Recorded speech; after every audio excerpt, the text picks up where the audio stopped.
The partition of India stands as one of the most pivotal and devastating events in modern history, forever altering the fate of nations and peoples. As the British Empire's withdrawal from the subcontinent unleashed a maelstrom of violence and displacement, millions of lives were forever changed. The scars of that fateful moment still echo through our world today. In the early 19th century, the Indian subcontinent was a vast and diverse tapestry of cultures, languages, and religions, with over 300 million people living under the British Raj. The East India Company, a trading corporation granted a royal charter by Queen Elizabeth I in 1600, had gradually expanded its influence across the subcontinent, leveraging its military prowess and strategic alliances to consolidate power. By the mid-19th century, the British government had assumed direct control over India, with the British monarch serving as the Emperor of India. As the British Empire's presence deepened, it brought about a complex interplay of modernization, exploitation, and social change. The introduction of railways, telegraphs, and canals transformed India's economy and infrastructure, but also disrupted traditional industries and ways of life. The British imposed their own system of education, law, and administration, which created a new class of Indian elites who were educated in English and exposed to Western ideas. One such individual was Rahmat Ali, a young Muslim student from the Punjab region, who would later become a key figure in the Pakistan movement. Born in 1897, Ali was educated at the Islamia College in Lahore, where he was deeply influenced by the ideas of Islamic revivalism and nationalism. He became increasingly concerned about the plight of Muslims in India, who were outnumbered by Hindus and felt marginalized by the British colonial system.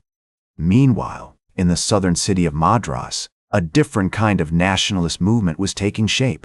The Indian National Congress, founded in 1885, had emerged as a major force in Indian politics, advocating for greater autonomy and eventual independence from British rule. One of its leading figures was Mahatma Gandhi, a charismatic leader who would later become the face of India's struggle for freedom. Gandhi, who had returned to India from South Africa in 1915, was deeply influenced by the ideas of nonviolent resistance and civil disobedience, which he believed could be used to challenge British authority and bring about social change. As the Indian National Congress gained momentum, it began to attract attention from other groups and communities across the subcontinent. The Muslim League, founded in 1906, emerged as a major platform for Muslim nationalism, with leaders like Muhammad Ali Jinnah advocating for greater representation and rights for Muslims within the British colonial system. Jinnah, a brilliant lawyer and politician from Bombay, had initially been a member of the Indian National Congress, but grew increasingly disillusioned with its dominance by Hindus and its failure to address Muslim concerns. In the 1920s and 1930s, the interplay between these different nationalist movements became increasingly complex. The British government, facing growing pressure for reform and eventual independence, introduced a series of constitutional reforms aimed at devolving power to Indian hands. However, these reforms were often half-hearted and contradictory, creating new tensions and divisions within Indian society. The year 1937 marked a significant turning point in this narrative, as provincial elections were held across India under the Government of India Act of 1935. The Indian National Congress emerged victorious in several provinces, but the Muslim League performed poorly, winning only a handful of seats. This outcome deepened the sense of disillusionment among Muslim leaders like Jinnah, who began to advocate more forcefully for a separate homeland for Muslims, which would eventually become known as Pakistan.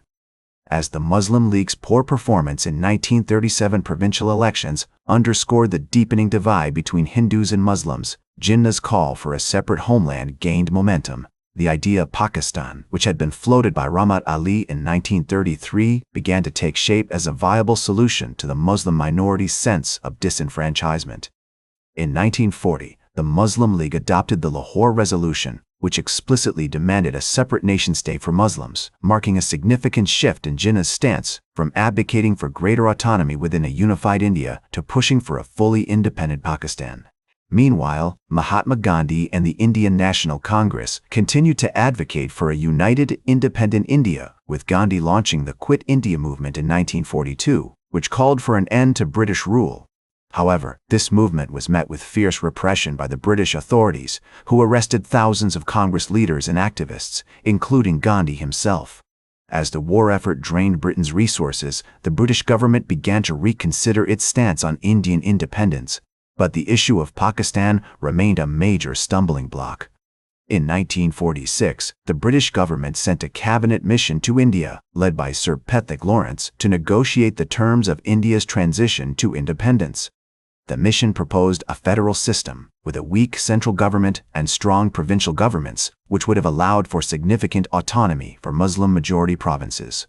However, this proposal was rejected by both the Congress and the Muslim League, each for different reasons. Jinnah saw it as a betrayal of the Lahore Resolution, while Gandhi believed it did not go far enough in guaranteeing Indian unity. As the stalemate continued, violence began to erupt across the subcontinent, particularly in the provinces of Bengal and Punjab, where Hindus and Muslims had long coexisted but were now increasingly polarized. In August 1946, a wave of communal riots swept through Calcutta, leaving thousands dead and tens of thousands displaced. The British government, realizing that its authority was rapidly crumbling, appointed a new viceroy, Lord Louis Mountbatten, to oversee the transition to independence. Mountbatten, who had previously served as the supreme Allied commander in Southeast Asia, brought a sense of urgency and pragmatism to the negotiations. He met with Jinnah and Gandhi separately, trying to find common ground between their competing visions for India's future. However, the gulf between them remained wide, and Mountbatten soon realized that partition was becoming an increasingly likely outcome. In January 1947, he warned the British government that the situation in India was deteriorating rapidly, and that a decision on partition needed to be made quickly to avoid further bloodshed. As Mountbatten's warning to the British government underscored the gravity of the situation, he began to work closely with his advisors to devise a plan for partition. One of his key aides was Sir Cyril Radcliffe, a British lawyer who had been tasked with chairing the Boundary Commission, responsible for drawing the borders between India and Pakistan. Radcliffe's commission faced a daunting challenge to divide the subcontinent into two separate nations, taking into account the complex web of communal linguistic and geographic factors that had developed over centuries. In February 1947, Mountbatten met with Jinnah and Gandhi once again, this time to discuss the possibility of a partition plan. Jinnah, sensing that the British were finally willing to consider his demand for a separate homeland, was resolute in his insistence on a sovereign Pakistan. Gandhi, on the other hand, remained opposed to the idea of partition, but was beginning to realize that it might be unavoidable. As the negotiations continued, Mountbatten began to formulate a plan that would divide British India into two dominions, India and Pakistan. The Radcliffe Line, as it came to be known, would eventually become the border between the two nations. However, the process of drawing this line was fraught with difficulty. Radcliffe's commission had to contend with the fact that many areas of the subcontinent were deeply intertwined, with Hindu and Muslim communities living in close proximity. The city of Lahore, for example, was a major cultural and economic center with a significant Hindu population. Similarly, the city of Calcutta, which was to become part of India, had a large Muslim minority. As the commission worked to establish the border, they faced numerous challenges. One of the most contentious issues was the fate of the Punjab province, which was divided roughly evenly between Hindus, Muslims, and Sikhs. The Sikh community, in particular, was concerned about being split between the two new nations, as many of their holy sites and agricultural lands were located in areas that would become part of Pakistan. The city of Amritsar, with its famous Golden Temple, was a major point of contention as it was situated in the heart of the Punjab and was considered sacred by the Sikh community. In March 1947, Mountbatten announced that the British government had decided to divide British India into two separate nations, with a partition plan to be implemented on August 15, 1947. The news sparked widespread reaction across the subcontinent as people began to realize the enormity of what was happening.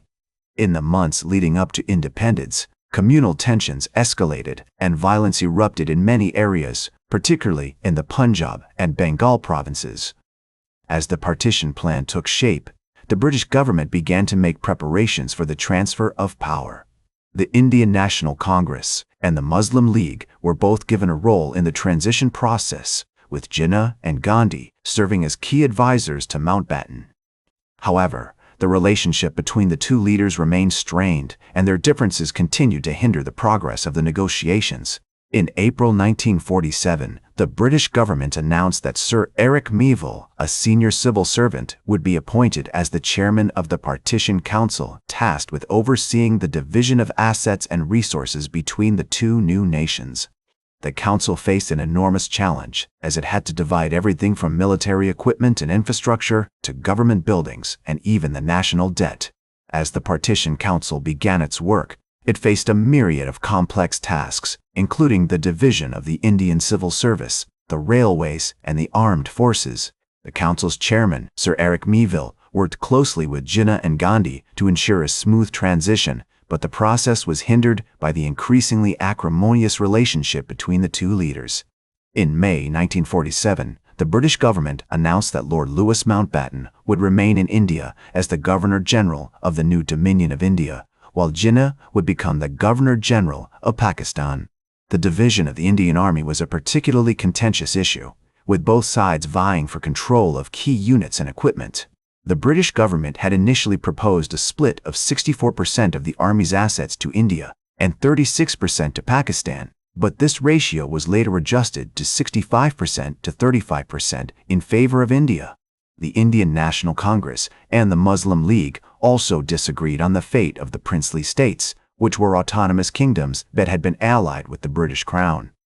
Many of these states, such as Kashmir and Hyderabad, had significant Muslim populations but were ruled by Hindu princes. In June 1947, the British government announced that the princely states would be given the option to join either India or Pakistan or to remain independent. This decision sparked a flurry of diplomatic activity, as Indian and Pakistani leaders vied for influence over the princes. The state of Kashmir, in particular, became a major point of contention, with both India and Pakistan claiming sovereignty over the region. The Maharaja of Kashmir, Hari Singh, initially opted for independence, but later signed an instrument of accession with India, sparking a bitter conflict that would last for decades. As the partition process gained momentum, communal tensions continued to escalate across the subcontinent. In July 1947, riots broke out in the city of Lahore, as Muslim and Sikh mobs clashed over control of key neighborhoods and landmarks. The British government responded by deploying troops to restore order, but the situation remained volatile. In other parts of India, such as Bengal and Bihar, Hindu and Muslim communities were also engaging in violent clashes as rumors spread about impending attacks and massacres. In August 1947, the Radcliffe Line was finally published, marking the official border between India and Pakistan. The line divided the Punjab province roughly along communal lines, with the Muslim-majority districts of Lahore and Multan going to Pakistan, and the Hindu-majority districts of Amritsar and Jalandhar going to India. However, the line also cut through many villages and towns, leaving some communities divided and others stranded on the wrong side of the border. As the Radcliffe Line was published, chaos erupted along the border, with millions of people attempting to cross from one side to the other. The Indian government, led by Jawaharlal Nehru, established a network of refugee camps to provide aid and shelter to those fleeing their homes. However, these camps were often overcrowded and under-resourced, leading to the spread of disease and further human suffering. In Punjab, the city of Amritsar became a major hub for refugees, with thousands of people pouring in from surrounding areas. The city's railway station was overwhelmed, with trains arriving filled with dead and injured passengers. The local authorities, led by the Deputy Commissioner, R.N. Batra, worked tirelessly to provide aid and assistance, but the scale of the crisis was daunting. Meanwhile, in Lahore, the Pakistani government, led by Muhammad Ali Jinnah, struggled to cope with the influx of Muslim refugees from India. The city's infrastructure was stretched to the breaking point, with shortages of food, water, and shelter. Jinnah, who had fallen ill with tuberculosis, was forced to work from his bed, directing the relief efforts and appealing for calm. As the refugee crisis deepened, violence continued to erupt along the border. In the city of Karachi, which had been designated as the capital of Pakistan, Muslim mobs attacked Hindu and Sikh neighborhoods, forcing thousands to flee. The Indian government responded by launching a series of airlifts, using military planes to evacuate refugees from Karachi to cities in India. In the midst of this chaos, the British government, led by Prime Minister Clement Attlee, announced that Lord Louis Mountbatten would be leaving India on August 15, 1947, marking the official end of British rule.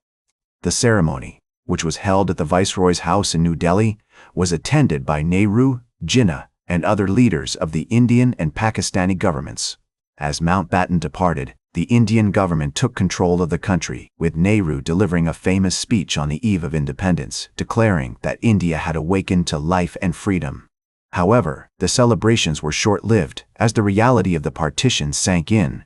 The new governments of India and Pakistan faced enormous challenges, from rebuilding their economies to providing for the millions of refugees who had been displaced. In the months that followed, the refugee crisis continued to worsen, with estimates suggesting that up to 14 million people had been displaced. The Indian government established a Ministry of Relief and Rehabilitation, led by the charismatic leader, Kamlapati Tripathi, which worked tirelessly to provide aid and assistance to those affected.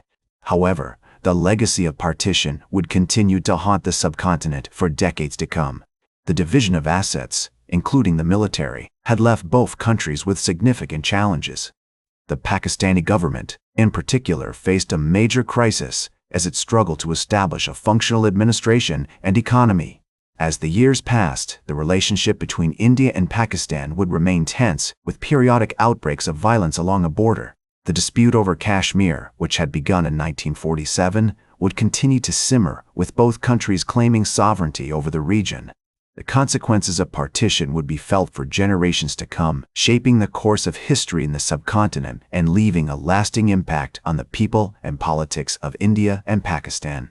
The partition of India stands as a poignant reminder of the devastating consequences of division and the enduring power of human resilience. The scars of 1947 still linger, a testament to the lasting impact of this pivotal moment in history. The legacy of partition continues to shape the subcontinent today, a complex tapestry woven from threads of joy and sorrow, hope and heartache. And yet, even amidst the chaos and violence, we find glimpses of courage, compassion, and the unyielding human spirit. Thank you for joining me throughout this historical journey. That's all for today's History with Herodotus. Remember to like, share, and subscribe. And until next time, remember that, to understand the present, we must first understand the past.